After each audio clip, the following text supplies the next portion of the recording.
That bridge, it reminds me of something, or kind of is like a parable. If that bridge didn't exist, the traffic couldn't get back and forth. And as women in ministry, we become a bridge for many people.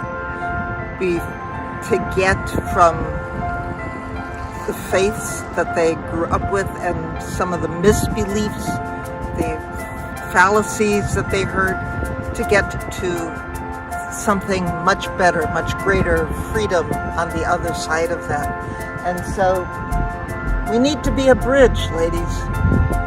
We need to be a bridge. And those support columns, that's God supporting us. That's the faith that's really there, not some of the garbage that we've been told, some of the misbeliefs, the doctrines that from old that really weren't helpful, like women should know their place, and it's not in the pulpit.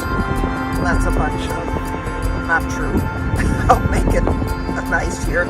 But that God gave a voice to us as women in ministry and calls us to use that and to be a bridge for people, especially for others who've been hurt by some of the false beliefs and the myths that have been around for decades, centuries at times.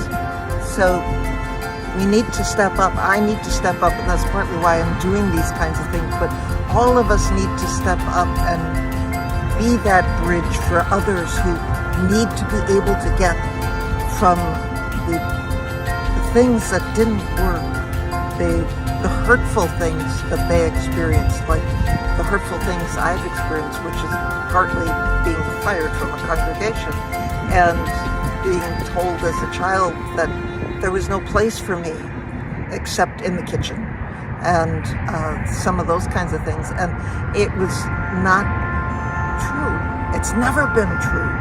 God has always called women to be good and faithful and powerful leaders. We're a bridge. We've got to be there for the traffic, for the people to travel. So it's up to us to step out and use the power, the faith that God gave us, and the voices that God gave us. Speak out, speak up, be a bridge for others.